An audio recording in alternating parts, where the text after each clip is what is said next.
Hello, hello, Faith Nation. I'm Juan Garcia, social media correspondent for CBN News. Thank you for tuning in. I'm here to make sure we have fun today. So I want you to show love in the comments and tell us, should faith have more or less involved in politics? And have you heard about the upcoming blood moon? And what do you think about the healthcare bill saga? Hey, listen, we have an amazing show planned for you today with our guest, White House Press Secretary Sean Spicer. That's right, today we bring the press briefing room to you. And guess what? The cameras are on. So send in your questions, your thoughts, and share this post so your friends can also jump in on the conversation. Faith Nation starts right now.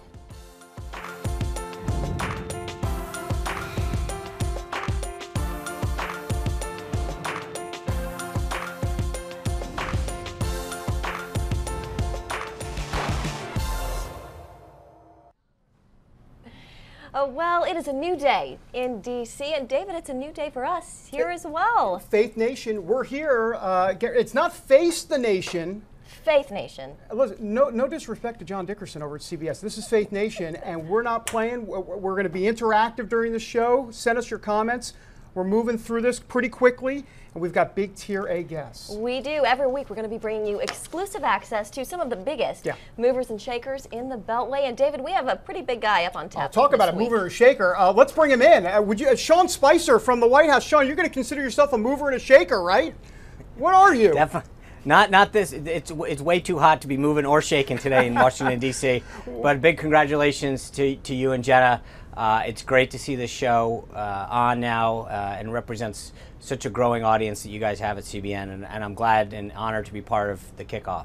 Well, appreciate it, Sean. We'll send you a pin later on, or I don't even know if that's in the budget, actually.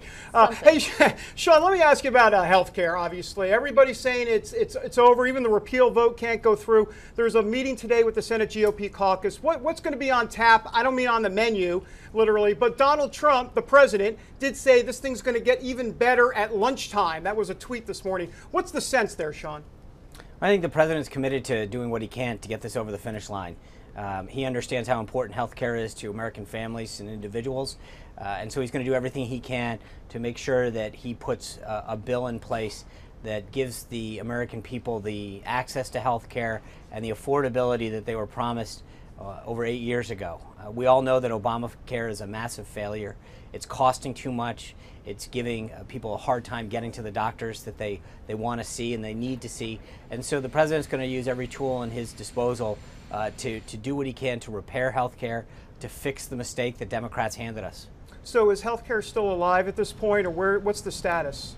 What would you say? Well, I think Obamacare as a health care system is clearly dead. It has failed, and the president's going to do everything he can to work with our party to make sure that we put in place something that every Republican has promised for the last 7 years. So he's not going to give up. He's going to keep fighting, and this lunch hopefully represents an effort to continue that momentum. We've seen this before. We had this in the House, and the president fought very hard and got it over the finish line.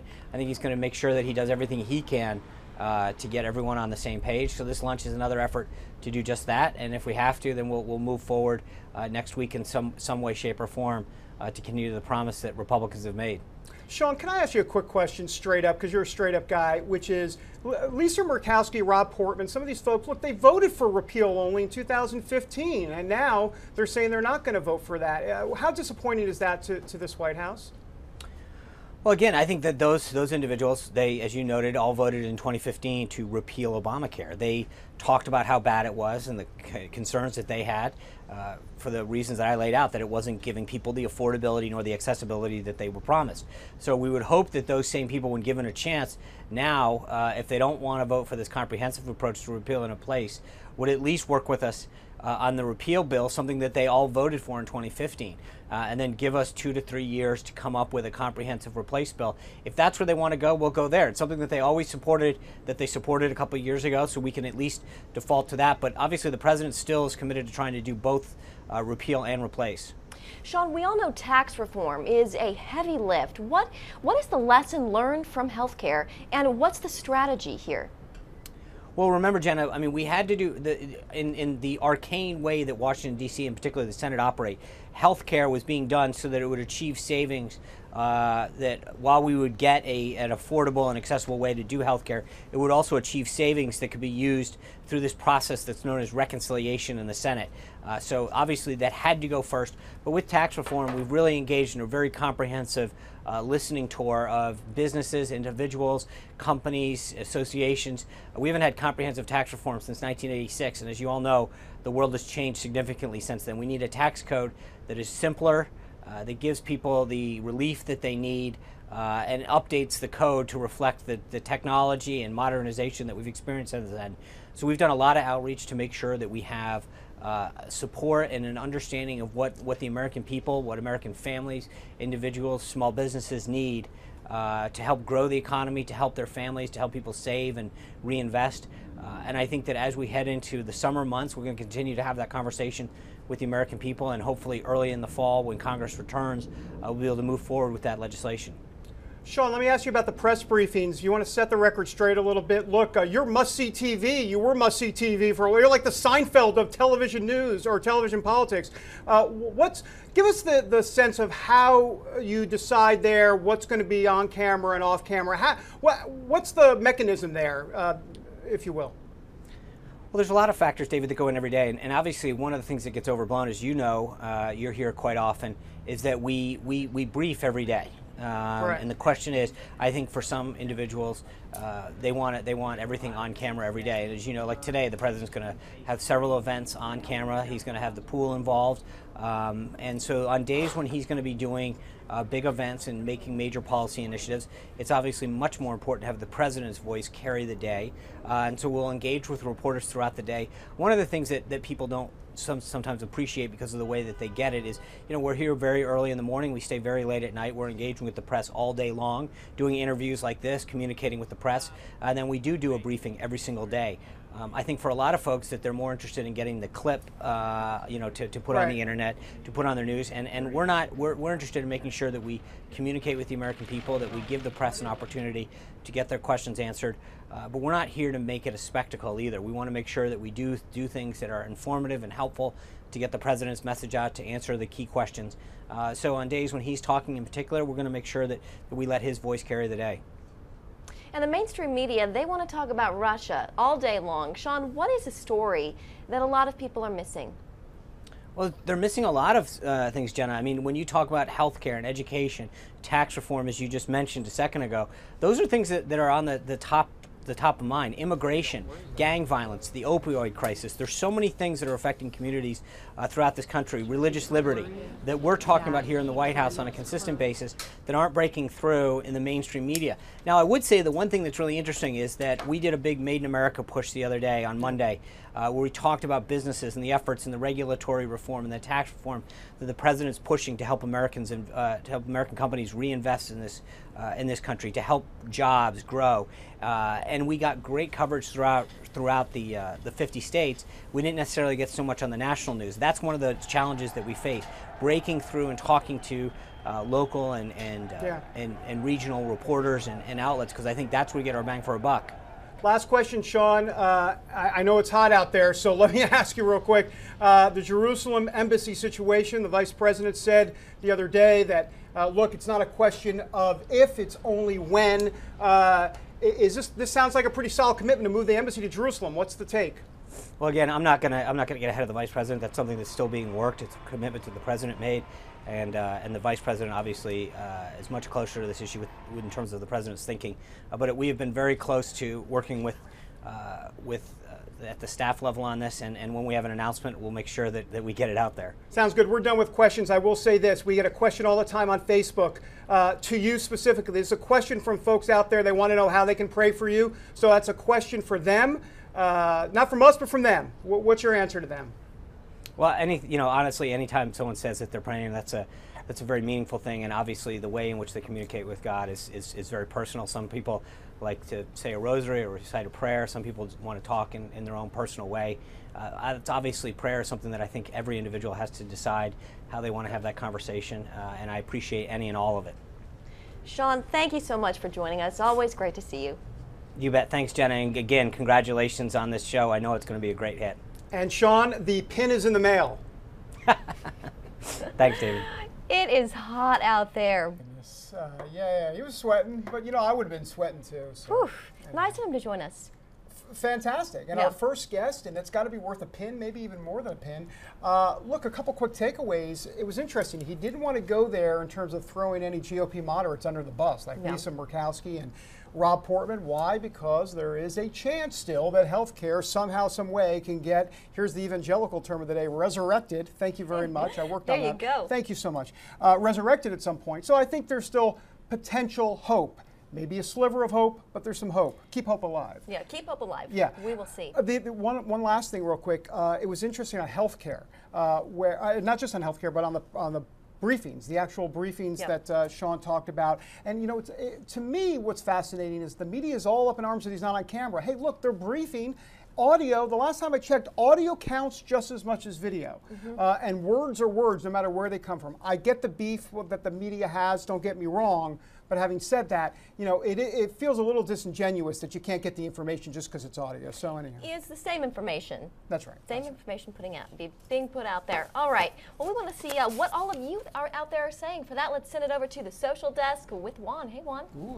Hey, David and Jenna, how you guys doing? Listen, social media is buzzing right now. We got a comment in from Dixie who says, and we had a lot of comments like this, I would like to know why press briefings are not televised or filmed in this administration when all others have been. Hey, Brody, I know Sean covered this a little bit. What's your take or analysis on that? Well, I mean, the bottom line is what Sean Spicer just said, Juan, which is that they don't want any of these clips going viral in the sense that there are a lot of reporters out there. Let's be honest, there are a lot of TV reporters that get up and they're mic'd and the camera is trained on them because they got the ABC, NBC, CBS camera in there, and it's going to be that NBC Nightly News clip of the day. And they're like, why should we play this game with you guys? And so, you know, there is some credence to that. I mean, because there is grandstanding going on. I think there's a yin and yang on that, though, Juan. Okay. No, did I just say yin and yang? I did. Yeah. Yes, you did. When do you ever hear that? I don't know if we're allowed to say that. I don't know either. Another trending topic or hot topic was healthcare. Now we have Ruth here who says, want to know if there really is a good healthcare plan out there. When I say good, I mean for everyone, which I think would be impossible. Someone always gets shorthanded. So Brody, I want to know if you think there's a way that we can make it so that healthcare doesn't shorthand anyone.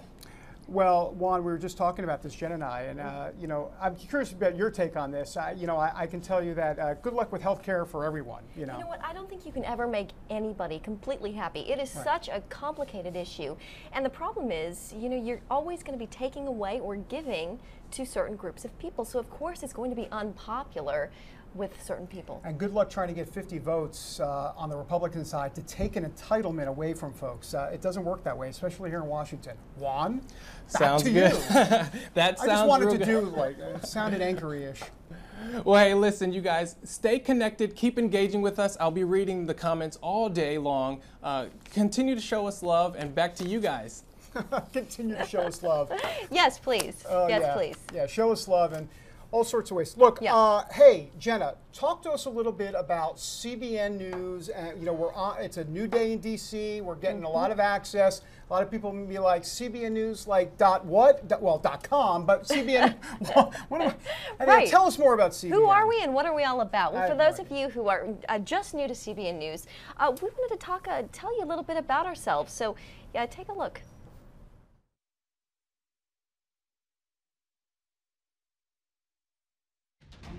In an age when there's so much mistrust in the mainstream media, a lot of Americans are looking to other news outlets like CBN News. And this administration is looking our way too.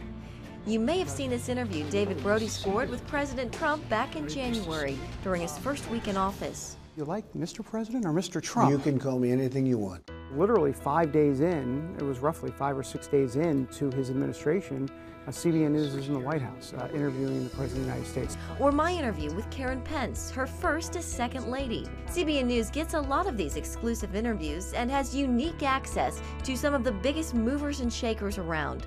So who are we and what are we all about? CBN, the Christian Broadcasting Network. For that, we go back to 1961, when CBN was founded by Pat Robertson. Its flagship show, The 700 Club. Today, it's nationally syndicated on Freeform, formerly known as ABC Family Channel.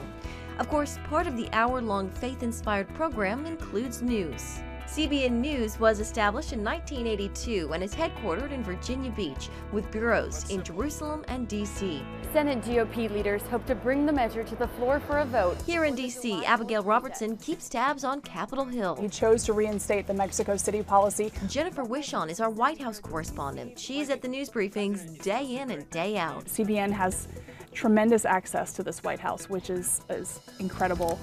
Going through scripts in our rundown for the news segment. There's John Jessup, who anchors the news segments for the 700 Club and also reports. Ben Kennedy does social and a number of other special reports and is one of our newest additions, along with national security correspondent Eric Rosales. You can't forget Paul Strand, who covers the Supreme Court, or Amber Strong, who holds down the fort on the weekends. Juan Garcia is our social media expert extraordinaire. And of course, there's Brody, who scores some of the most sought-after interviews, like this one with Trump. I think it puts CBN News in a whole different category. And it sent the message, it's a new day in D.C. You know, we keep saying that, it's a new day in D.C., but David, I have to say, it really does feel like that.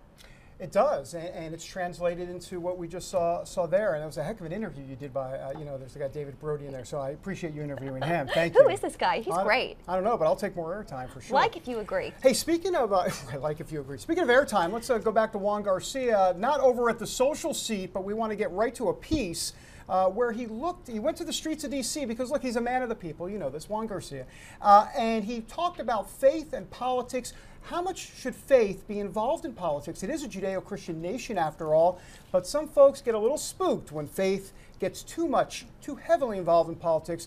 Juan's on the street. Since his time in office, President Donald Trump has been seen praying with various religious leaders, which got me thinking, should faith play a part in politics? And how important is Christianity to the history of this nation? I think faith is important in helping you make decisions, but it shouldn't be your central point because people have different beliefs. Do you think faith should play more or less of a role in politics? More. Why is that? Doesn't matter. Need to be more. That's it. I think it should play zero role when it comes to politics. There's supposed to be a separation between religion and government, and it's kind of important. ¿Tú crees que la religión debe de estar en la política? Does that make sense? No, porque no se lleva la política y la religión. My opinion, more. Why is that? Because that's what this country was founded on. Definitely less of a part. Less, yeah. Why is that? Because not everybody practices the same faith. Status quo seems to be working, right? A little bit of both. I believe that the country was based on Christianity at the beginning, and that this world has been taking Christianity and religion out of it. Up top. Do you think this nation was rooted or built on Christian principles? I do, yeah, absolutely. No. Now what we really need to do to build a nation is really separate church and state. Do you think that we can be, as a country, politically, I want to say prosperous without morality and religion? I mean, I would like to say yes, but just based on experience and like the past, no. What if I told you that almost half of the signers of the Declaration of Independence held what today would be considered a seminary or Bible school degree? Would that surprise you? Not really. No. Not at all. What if I told you that out of the 27 grievances in the Declaration of Independence, they were all sermons preached from the pulpit prior to that day? Would you believe me as well? Probably. I don't think I just made that up, so maybe you did. What if I told you that of the 27 grievances in the Declaration of Independence, they were all sermons preached from the pulpit? Would you believe that? Yeah. They were pretty big on religion back then. So, do you guys think this nation was founded on Christian principles? Now I do, yeah. Now I do.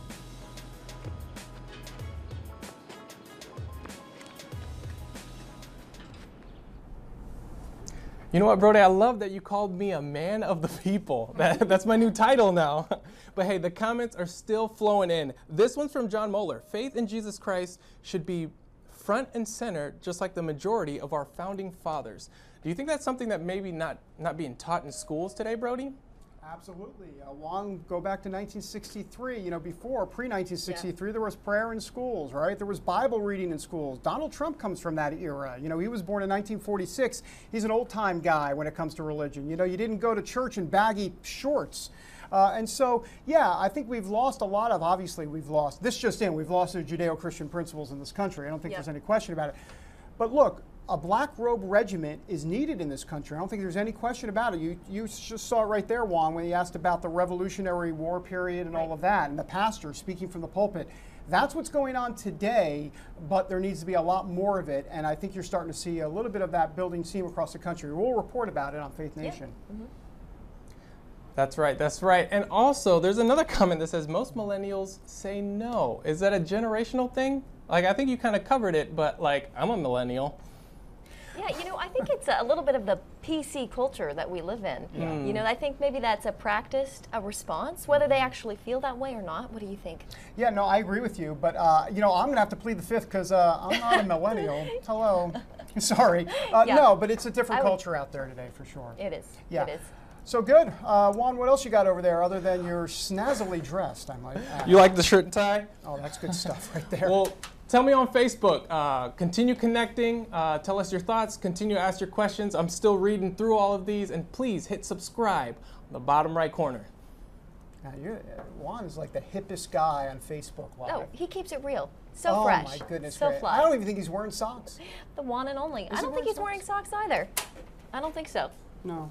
No, he's not. No. All right. Well, hey, there's a lot of talk about fake news. We hear that word a lot. It's kind of a buzzword, fake news. And so sometimes it can be hard to sort through fake and fact and just to sort through all of it. So we took a poll and just online, and we said, this kind of had to do more with the president and the fact that he works closely with a lot of his family members. There's a lot of fake and fact when it comes to that, it seems. So our poll question, do family members working at the White House hurt the president? We put it out there. You responded.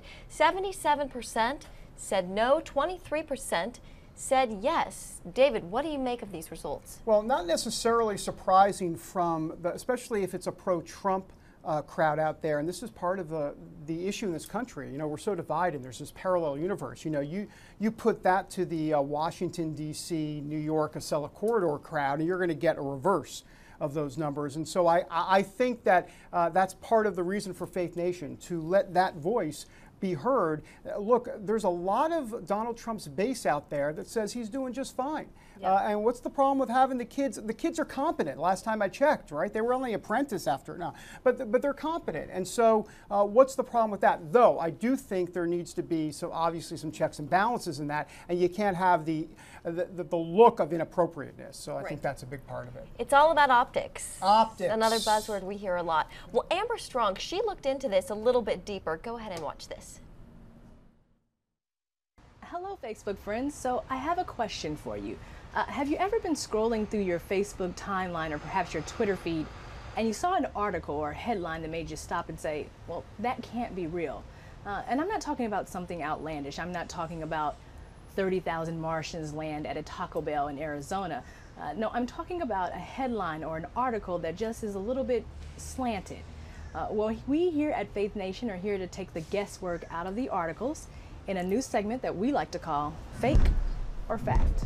Recently, there have been bipartisan calls for Jared Kushner, that's President Trump's son-in-law and senior advisor, to step down. There's been criticism all along, but the renewed scrutiny comes after revelations that Kushner was in the room during Donald Trump Jr.'s meeting with the lawyer with Russian ties last summer.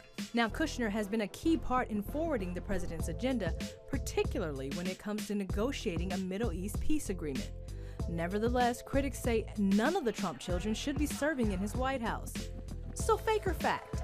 Is it uncommon for a president's family members to be a part of his administration? For answers, we went searching and found presidential historian Tevi Troy.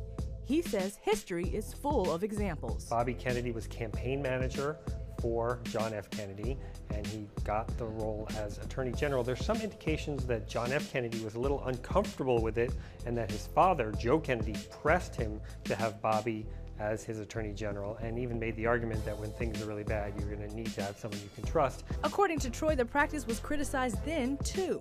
Well, not only was there criticism, but interestingly, later they passed anti-nepotism laws, so the president could not appoint a cabinet secretary who was from his own family. Now, about that 1967 law, apparently Lyndon B. Johnson signed it over what some say was his immense dislike for Bobby Kennedy. Others say it was to limit nepotism in lower levels of government. However, there are loopholes. One way to get around it is for a family member to refuse a salary. The other way is for a family member to take an advisory role. A 1993 lawsuit accused Hillary Clinton of violating the rule when she was asked to lead a task force on health care. But a federal judge dismissed the idea of a first lady being a government employee, and that same ruling also said the 1967 law doesn't apply to roles within the White House. So there you have it. When it comes to whether or not it's uncommon for a family member to serve in an administration, that would be fake. So tell us what you think. Do family members help or hurt a president, particularly when it comes to this president? Shoot us your comments right down below, and we'll read them right here on the show. For Amber C. Strong at Faith Nation, I'm going to toss it back to you, David and Jenna. David, will Drew Brody be hosting next week? Stop that, Amber. You know he could. He is so talented. This is David Brody's son. Well, I appreciate that. We'll send the check later on. Amber, after that comment, we may need to eliminate the C. Amber Strong. Goodness gracious.